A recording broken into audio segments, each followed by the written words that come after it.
There's a wonderful book called Flow by Mihai Csikszentmihalyi, who coined the term flow, and it discusses the flow state, or being in the zone.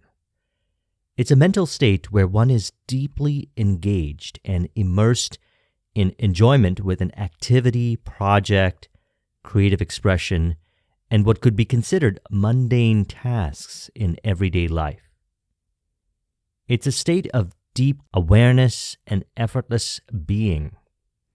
Seeming confusion, complexity, contradiction, and all paradoxes reconcile experientially while in the inward silence of flow.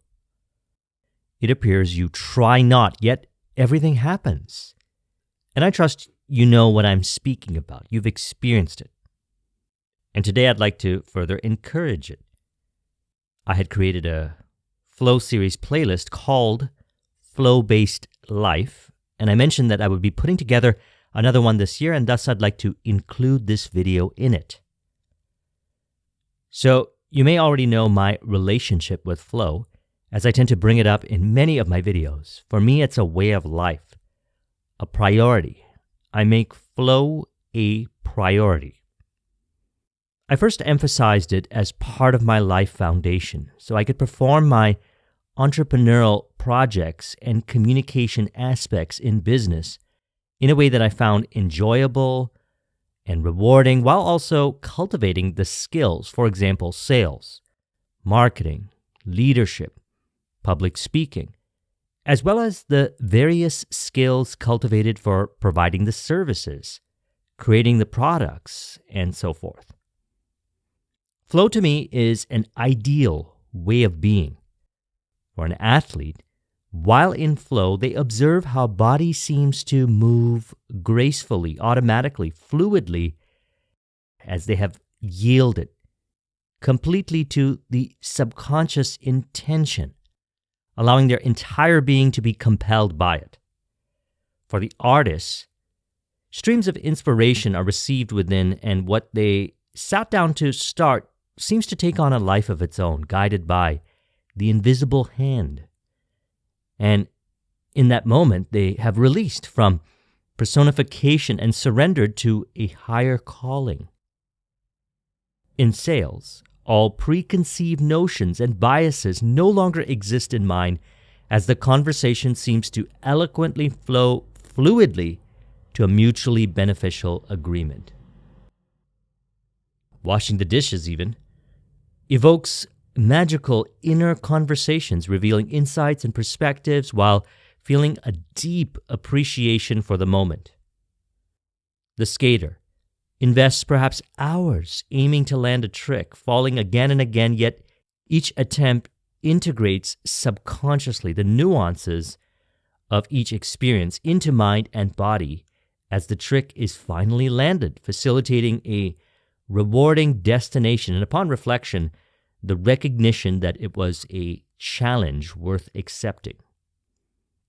Since making flow a priority, I was able to find it in every area of my life. So let's discuss how you can apply this to whatever aspect of your life that inspires you.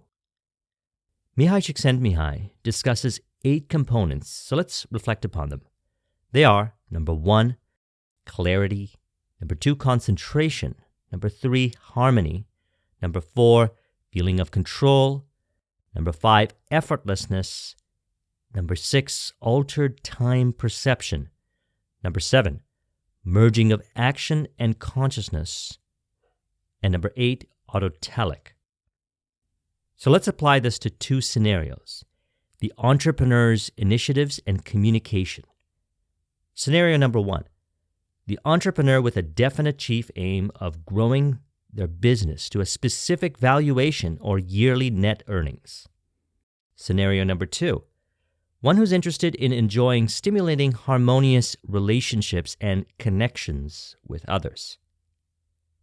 So the first component, and by the way, it's not to say that all these components are to be there. I recommend finding your own flow indicators. You could include these, your own, or some variation of these plus your own, as it is about how you feel and how you perform as flow is experiential beyond conjecture. Also, from my experience, I found that there are degrees of flow. For example, when I put these videos together, I have a deep meditative flow full of creative inspiration. When I speak publicly, and again, this also depends on the context, it could be more of a buzzing, energizing flow or a chill flow, calibrated as applicable. When I snowboard, the variability of the terrain could stimulate different kinds of flow. I recommend broadening the scope of the definition of flow beyond seeing it as in flow or not in flow. Consider degrees and variations of flow, as a walk by the beach can also be flow-inducing, yet perhaps not as focused as rock climbing for some. What is flow-based to one may not be for another. Flow is a personal relationship with yourself. So the first component is, number one, clarity on a goal, vision, or definite chief aim. You know where you're going, and by the way, it could be something like going for a walk for no apparent reason. Because I find that when we have an underlying intention for having a flow-based life, wherever you are now is the best place to start. With the flow intention on your walk, you'll also receive inspiration for your next flow initiative. Flow is the honey for the mind. I swear sometimes it feels like I can taste the sweetness of the flow. So in our example, the entrepreneur has a vision. One of their projects might be putting together a list of people who would be interested in buying the product. Also those who can refer others to their product, and also events which their ideal prospects are likely to be there. The goal here is to create this list and connect with the prospects to present the mutually beneficial proposition while experiencing it all from a place of flow, enjoying the experience. Again, if I know I'm going to do something like this, I might as well enjoy it. It allows the mind to be fluid, like it was designed to be, childlike. This also stimulates the magic and imagination, as Earl Nightingale mentioned in The Strangest Secret, to cut away all fetters of the mind and permit it to soar like it was divinely designed to do. Unexpected opportunities seem to show up also while in flow. Deals fall on your lap from nowhere. That's the magic of flow. For our second example, the one who is interested in having joyous relationships can apply what we discuss here to whatever conversation they have, and they'll notice that others show up and mirror them. Ideally, life becomes also a playground with others that they meet. Number two is concentration. Now, here we have an opportunity where we could set up our environment for maximum flow or choose environments that feel inspirational. However, there's also an opportunity as well in environments where we could call them controlled chaos-based environments. So here's how I'd like to distinguish. So a flow-based environment would be ideal in scenario one. For example, if it was a private office, quiet, some light music, and all notifications of devices turned off for a few hours. And it's really whatever is flow-inducing to you. Controlled chaos is an environment that I have purposely placed myself in because although it might be challenging, upon accepting the challenge, I'm able to find flow in it for additional skill cultivation. For example, in scenario two, it could mean going to events, meeting others who reflect subconscious beliefs of rejection. However, we have an opportunity there as well to real-time transmute these emotions in these experiences or identify these beliefs behind the emotions and release identification with them to facilitate inner change, which then reflects as ideal relationships. So we could take on controlled chaos opportunities if we see some benefit there. Again, it's up to you. Then we have chaos. And so again, I distinguish between controlled chaos and chaos. Chaos is, for example, the entrepreneur unexpectedly A long-time profitable deal no longer is there. A client calls them up and ends the deal. So here's where the power of prioritizing flow comes in. As you commit to flow, if a circumstance like this shows up, you'll remain in your flow and it won't shake you considerably. Perhaps it may shake you up for a bit or not at all, and you'll be back in your flow again and acquire the next deal. I've seen this many times with myself, and as a matter of fact, I had a client the other day mention to me that whenever a deal with one of their clients ends, they right away acquire another deal. You see, in the flow, you allow the subconscious mind to let it happen rather than overthinking.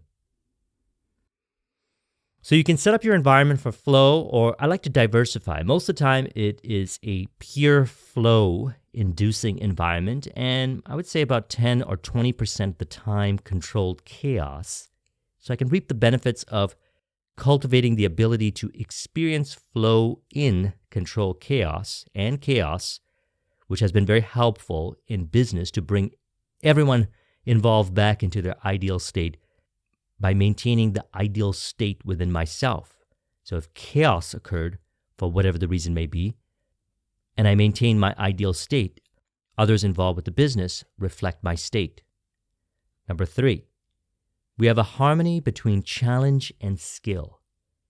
If something induces too much overthinking or emotional turmoil, it is recommended to break it down into smaller chunks. Consider also that if it's too easy, one may find it boring. It's up to you to tune yourself into an ideal ratio. Now, when you have an ideal ratio, you'll find yourself in flow, deeply engaged in the challenge. You'll love the challenge while also you'll rapidly cultivate your skill. For example, with scenario 2, if they feel overwhelmed in large crowds, it would be good to meet up with some friends for a bit before they go, as perhaps during the day, they were at home, alone, working in isolation, feeling disconnected from being social. It is important to acknowledge that although the person might at the time consider experiencing flow in a large social crowd as a moonshot, they can actually step up their flow incrementally, and then they'll feel comfortable meeting new people at the event and having a great time as they are now in flow. So here's the wonderful thing. What you may consider a controlled chaos today will one day be effortless to you. We find the right ratio within, and we enter into the harmonious spot where challenge meets skill with whatever task, project, initiative we're involving ourselves with. Keep into consideration that there's also a benefit for making bold, polarizing moves now and then.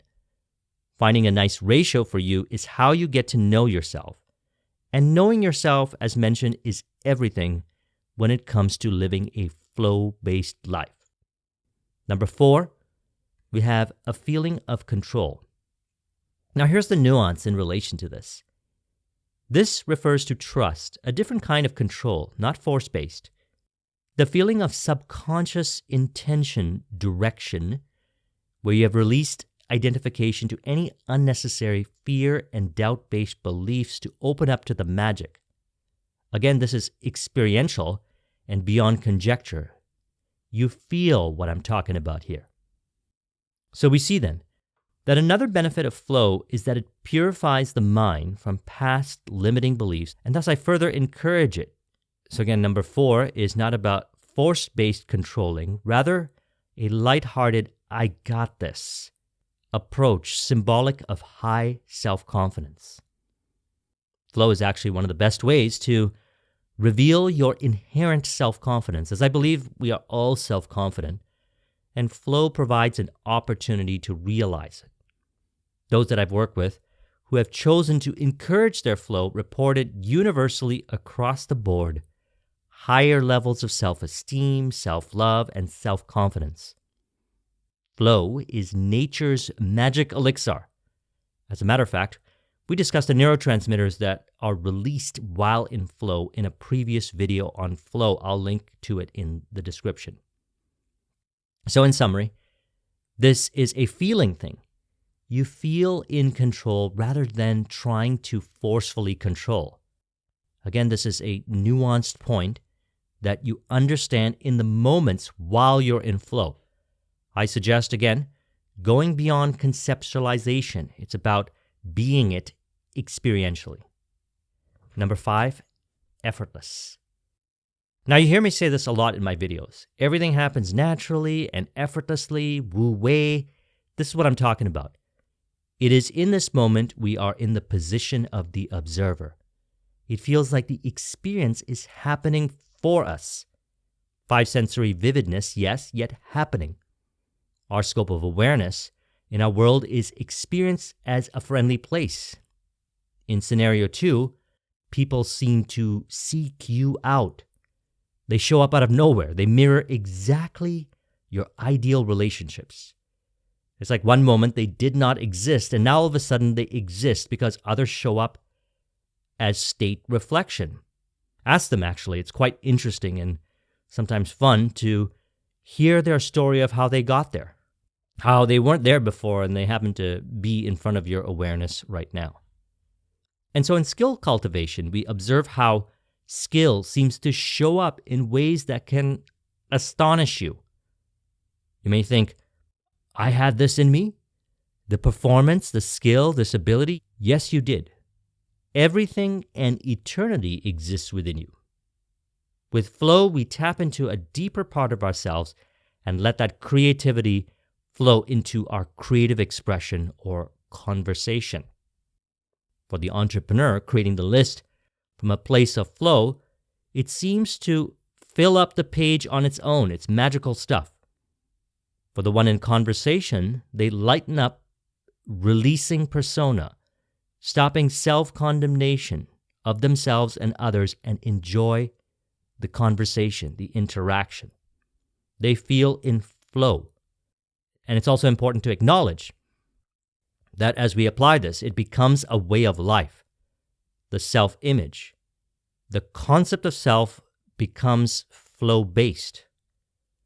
Flow also releases suppressed and repressed emotions. As a matter of fact, since I made flow a priority, I found it easier to express as it is the very core of liveliness and self-expression. Notice how others you know who are flow-based, who you would consider to be flow-based, and acknowledge as you are flow-based as well. Notice that there is no unnecessary filters, only authentic being, childlike. Number 6 is an altered perception of time. Now, this is an interesting side effect of flow. Hours can seem like minutes, or a whole day can seem like hours. This is because flow shifts the focus from time, which is an external stimulus, to the intrinsically rewarding aspect of the activity, and from there is a sense of joy and inner fulfillment. Even though hours may seem like minutes, the output of the performance increase or the skill cultivation degree is greater than if one was not in flow. So for an hour-to-hour measurement, even though it felt like minutes, we still see higher performance in a flow-based hour, which is also joyous, filled with sweetness, than compared to an hour that was not invested from a place of flow. Number 7, we have a merging of action and consciousness as one. So this is where we experience the creative act or the conversation as a natural extension of consciousness, a stream of consciousness. I've also noticed some interesting things like being able to read someone else's mind, or others knowing exactly what I'm going to say in conversation. This state of consciousness is also mirrored in body language as there's a deep rapport. For the entrepreneur who's putting the list together, there's a sense of momentum in the task that leads to reaching out to the prospects automatically, naturally. At times, we see those prospects on the list actually reaching out to us because that's the power of intention. Actually, I'd say everything from step 1, which was setting the intention, all the way up to this component, and even number 8, which we'll talk about soon, is actually happening automatically from the moment the person sets the intention and yields to the flow-based way of going about the initiative. So we set the intention of a flow-based initiative and we yield completely. Allow the subconscious to do everything. This can happen instantly, right from the beginning as we experience flow, for what is actually happening is the release of unnecessary control and letting the intention, which has been accepted subconsciously, let it all happen. Which brings us to number 8, autotelic. Now, the word autotelic comes from the Greek word auto, which means self, and telos, which means purpose. An autotelic person is one who is engaged in the joy of the initiative for itself. Although there could be a reward, they enjoy what they do. This is why I always recommend committing to what you love. Now, let's also acknowledge that we can love activities that we once found mundane, such as perhaps folding laundry, when sweetened by a flow-based intention. Now, here's the wonderful thing about committing to flow. You'll find yourself autotelic, and you'll find it wherever you go. For example, I enjoy being around others, and I also enjoy being with myself. I wouldn't say one is better than the other. I genuinely enjoy both, and at times when I'm around others, and at times I am by myself, I value the moments equally. Before committing to a flow-based life, I would have a bias. I would feel incomplete in one area versus another. So if someone who I made plans with calls me up now and says, I'm not able to make the plans, I'm totally fine with it. Well, I end up doing whatever, and I'm in my flow. The interesting thing is that more people seem to want to get together after revealing this degree of inner harmony with being autotelic, which again is a result of enjoying flow in all areas of your life. So in the case of the individual who seeks to have more flow-based interaction with others, from the very foundation of being autotelic, they observe that they are not approval or validation seeking in conversations, and the interactions play out ideally. I see it translate in my business dealings because I'm encouraging the completion inside. And as a result of honoring the completion inside, if a business deal is not mutually beneficial, I am totally comfortable leaving it on the table. This is a wonderful side effect of being autotelic. You don't settle for less than ideal because you are ideal now. You live ideally now. During the flow initiatives, I also found a great opportunity to apply the subconscious mind information that we've been discussing. So let's talk about this. We enter into a flow, as we discussed today, and observe and get to know ourselves through observation of the 8 components we discussed. Again, some may be applicable and some might not. Number 2, we are aware during the experience of any flow breakers. And then number 3, we release them. So let's discuss how we go about doing this with our 2 examples. In scenario number 1, the entrepreneur creates a list and is now reaching out to the prospects. Before, during, and after reaching out, they can observe if there was any reactivity, which reveals certain belief identification in mind, and they could note it. Then they could ask themselves, what was the belief that was playing out as the flow breaker? Let's say it was that they felt unaccepted when the prospect did not want to do the deal with them. Upon reflection, they realize that there's a belief that they're identifying with that played out as emotional turmoil, revealing that they are not allowing themselves to feel accepted. They observe and acknowledge through autosuggestion that they are complete inside, They accept that suggestion to observe that if the next prospect does not want to do the deal with them, they no longer emotionally relate the way they did before. They feel ideal regardless, and they experience flow regardless, and they move on with the prospecting and acquire the number of clients they were looking for. In scenario number 2, a person goes out, meets new people, others might say something that breaks their flow. They acknowledge that it is not what the person said, rather awareness was brought forth to what within themselves was causing the flow breaker experience. Perhaps in conversation they were seeking approval from another person based on how they should live, the choices that they make in their life. They then self-suggest that all approval and validation is found within. They accept the suggestion and they change. Now, when they find themselves in a similar conversation and the other person says the same thing, they don't take it personally. As a matter of fact, the other person transforms in front of them and perhaps wants to hang out with them and is inspired by how they accept themselves and the degree of self-acceptance they represent in their being. For others mirror our state.